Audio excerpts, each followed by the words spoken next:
दोस्तों आज के इस वीडियो में मैं आपको इंटरमीडिएट मतलब 10+2 लेवल पे 10 सरकारी नौकरी के बारे में बताऊंगा। मतलब top 10 government jobs after 12th। बहुत से स्टूडेंट 10th कंप्लीट होने के बाद गवर्नमेंट जॉब की प्रिपरेशन शुरू कर देते हैं, क्योंकि उन्हें शुरू से ही पता होता है कि ये बहुत अट्रैक्टिंग और डिमांडिंग करियर ऑप्शन है। इस वीडियो में सभी 10 गवर्नमेंट जॉब्स के बारे में शॉर्ट में बताऊंगा। तो नमस्कार दोस्तों, मैं हूं सुदर्शन प्रकाश और आप देख रहे हैं यूट्यूब चैनल गुरु चकाचक। अगर आपने अभी तक इस चैनल को सब्सक्राइब नहीं किया है तो प्लीज़ कर लीजिए, साथ ही बेल आइकन को क्लिक कर लीजिए। ऐसा करने से आपको वीडियो का नोटिफिकेशन सबसे पहले मिलेगा। तो चलिए शुरू करते हैं। सबसे पहले नंबर पे आता है एसएससी सीएचएसएल मतलब कंबाइंड हायर सेकेंडरी रिक्रूटमेंट। दोस्तों सीएचएसएल का एग्ज़ाम एसएससी करवाती है। साल में एक बार इसका नोटिफिकेशन जारी होता है। स्टूडेंट में यह जॉब बहुत ही फेमस है, क्योंकि ये जस्ट 10+2 के बाद फॉर्म अप्लाई किया जाता है। सीएचएसएल में बहुत सारे पोस्ट होते हैं, जैसे lower division clerk, data entry operator, postal assistant, sorting assistant और कोर्ट क्लर्क। ये सारे पोस्ट अलग अलग डिपार्टमेंट के लिए रिक्रूट किए जाते हैं, जैसे income tax department, ministry of coal, ministry of railway, ministry of finance, ministry of home affairs आदि। इस एग्ज़ाम में आपको 3 स्टेज से गुजरना पड़ेगा। फर्स्ट ऑनलाइन टेस्ट होता है, जिसमें ऑब्जेक्टिव टाइप क्वेश्चन पूछे जाते हैं। सेकेंड है डिस्क्रिप्टिव पेपर, वहीं थर्ड होता है स्किल टेस्ट। स्किल टेस्ट में टाइपिंग करनी होती है हिंदी या इंग्लिश में। इसमें सबों की सैलरी डिफरेंट है, जैसे लोअर डिवीजन क्लर्क को मिलता है 18,777 से 22,411 तक। वहीं डेटा एंट्री ऑपरेटर को 25,165 रुपये से लेकर 31,045 रुपये तक। वहीं पोस्टल असिस्टेंट को 25,165 से लेकर 31,045 रुपये तक। वहीं कोर्ट क्लर्क को 18,777 से लेकर 22,411 रुपये तक। सेकंड नंबर पे आता है एनडीए। एनडीए मतलब नेशनल डिफेंस एकेडमी।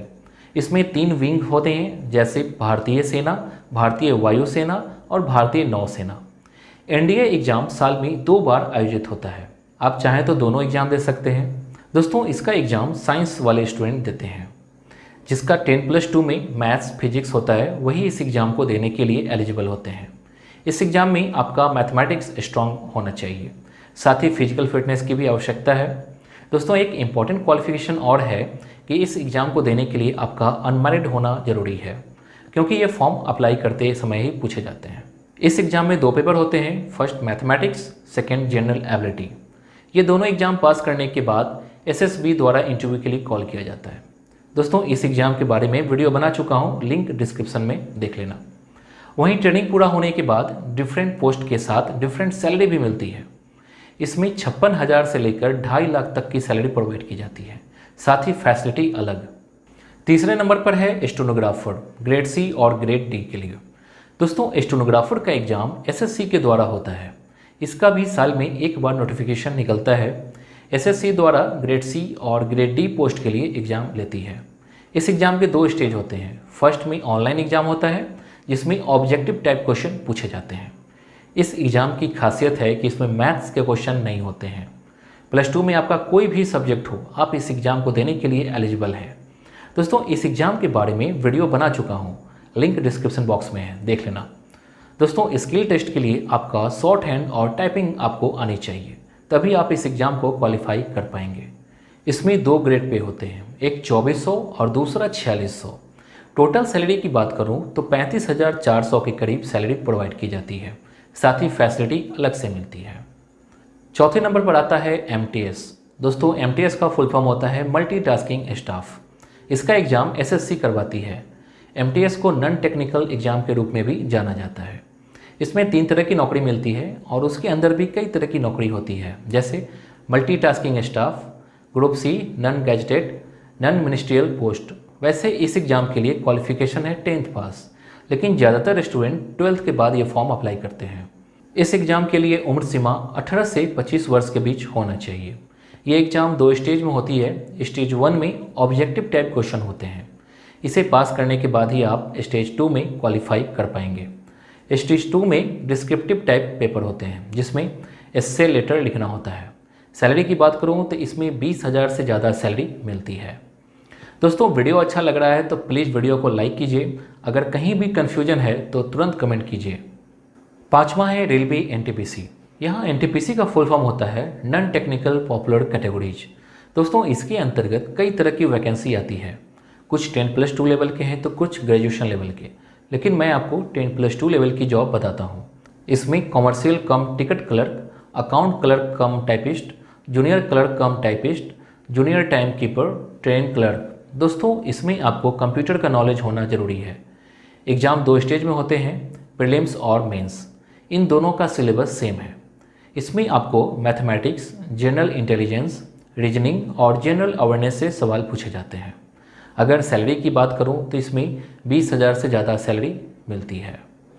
अब आते हैं नंबर 6 पे, एसएससी जीडी कांस्टेबल। यहाँ जीडी का फुल फॉर्म होता है जनरल ड्यूटीज। इसके अंतर्गत कई तरह के पोस्ट हैं, जैसे BSF, CISF, ITBP, CRPF, SSB, rifleman, NIA और एसएसएफ। ये सारे पोस्ट एसएससी जीडी के थ्रू ही मिलते हैं। इसमें 4 स्टेज में एग्जाम होते हैं। First CBT, second physical efficiency test, third physical standard test और फोर्थ है मेडिकल टेस्ट। इन 4 एग्जाम से होकर स्टूडेंट को गुजरना पड़ता है। एक्चुअली ये एसएससी जीडी का एग्ज़ाम 10th बेस पे होते हैं। अगर सैलरी की बात करूँ तो शुरुआती सैलरी 21,700 के करीब मिलती है और धीरे धीरे 69,100 तक मिलने लगती है। अब आते हैं 7वें नंबर पे, स्टेट पुलिस। दोस्तों राज्य स्तर के पुलिस की वैकेंसी लगभग हर साल निकलती है, जिसमें 12th लेवल के कांस्टेबल का पद होता है। जो स्टूडेंट फिजिकली फिट हैं वो इस एग्ज़ाम का फॉर्म भर सकते हैं। बहुत से स्टूडेंट शुरू से खुद को फिट रखते हैं ताकि पुलिस डिपार्टमेंट में उनका सिलेक्शन हो सके। 12th लेवल की ये बहुत ही उम्दा जॉब है। हर साल लगभग देश के सभी राज्य कांस्टेबल की वैकेंसी निकलती है। इस एग्ज़ाम में पहले रिटन टेस्ट होता है, फिर फिजिकल टेस्ट, उसके बाद मेडिकल टेस्ट होता है। अगर एज लिमिट की बात करूं तो इसमें 18 से 25 साल होती है। फिर कैटेगरी वाइज छूट का प्रावधान है राज्यवासियों को। इसमें सैलरी की शुरुआत 20,000 से ज़्यादा है। अब आते हैं 8वें पॉइंट्स पे, स्टेट लेवल एसएससी। दोस्तों एसएससी की वैकेंसी आप सेंट्रल लेवल पे देखते हैं, वहीं इसकी वैकेंसी स्टेट वाइज भी निकलती है। इसमें बहुत सारे अच्छे अच्छे पोस्ट होते हैं, जैसे सेंट्रल लेवल की एसएससी में होती है। सभी राज्यों द्वारा एसएससी की वैकेंसी लगभग हर साल निकलती है, जैसे यूपी एसएसएससी, एचएसएससी, बीएसएससी आदि। इसमें जो पोस्ट मिलती है वो पंचायत सचिव, LDC, revenue worker, junior account clerk आदि। इसमें सबसे पहले रिटन टेस्ट होता है, फिर फिजिकल टेस्ट, उसके बाद स्किल टेस्ट होता है। दोस्तों सभी राज्यों का सिलेक्शन का तरीका अलग हो सकता है। स्टेट लेवल के एसएससी में बहुत सारे पोस्ट होते हैं, साथ ही उनकी सैलरी भी डिफरेंट होती है। फिर भी 12th लेवल के जॉब पाने वालों को 20,000 से अधिक सैलरी मिलती है। अब आते हैं 9वें पॉइंट्स पे, फॉरेस्ट गार्ड। दोस्तों फॉरेस्ट गार्ड की वैकेंसी सेंट्रल लेवल पे निकलती है। इसमें देश के जंगलों में उपस्थित पेड़ पौधे, जीव जंतु आदि चीज़ों को सुरक्षा प्रदान करना होता है। भारत में वन विभाग के द्वारा प्रति वर्ष वैकेंट सीट को भरने के लिए नोटिफिकेशन जारी होता है। जो स्टूडेंट इस जॉब को लेना चाहते हैं उनकी उम्र सीमा 18 से 28 वर्ष होनी चाहिए। इसमें कैटेगरीज वाइज छूट का भी प्रावधान है। एग्जाम के 2 स्टेज होते हैं, रिटन टेस्ट और फिजिकल टेस्ट। रिटन टेस्ट में Hindi, English, general knowledge, maths और जनरल साइंस से सवाल पूछे जाते हैं। दोस्तों इसमें सैलरी 20,200 से शुरुआत होती है, साथ में फैसिलिटी अलग से मिलती है। दोस्तों सभी राज्यों में सैलरी डिफरेंट हो सकती है। अब आते हैं 10वें पॉइंट्स पे, इंडियन कोस्ट गार्ड। दोस्तों इंडियन कोस्ट गार्ड को हिंदी में भारतीय तट रक्षक बल कहते हैं। इसमें इंडिया के समुद्री क्षेत्रों को सुरक्षा देना होता है, साथ ही समुद्र में मछुआरों की सुरक्षा और संकट के वक्त उनकी मदद भी करनी होती है। इंडियन कोस्ट गार्ड में काम करने वाले कर्मचारियों का जीवन चैलेंजिंग भरा होता है, हर वक्त चौकस रहना होता है। दोस्तों इंडियन कोस्ट गार्ड बनने के लिए आपको 10+2 में फिजिक्स और मैथ्स सब्जेक्ट होना जरूरी है, तभी आप इसका फॉर्म अप्लाई कर सकते हैं। इस एग्ज़ाम में रिटन टेस्ट के बाद फिजिकल टेस्ट होते हैं। इसमें स्टूडेंट की उम्र सीमा 18 से 22 वर्ष होनी चाहिए। दोस्तों 12वीं पास वालों के लिए 21,700 से सैलरी शुरू होती है। विभिन्न समुद्री तटों की निगरानी के साथ साथ विदेशों के विभिन्न स्थानों का भी दौरा करने का शानदार अवसर प्राप्त होता है। तो दोस्तों 12वीं के बाद टॉप 10 गवर्नमेंट जॉब के बारे में आपने जाना। उम्मीद है कि ये वीडियो आपको पसंद आई होगी। अगर इनमें से किसी भी जॉब के बारे में फुल डिटेल जानना है तो आप कमेंट करके बताइए, मैं उस टॉपिक पे डिटेल में वीडियो बना दूंगा।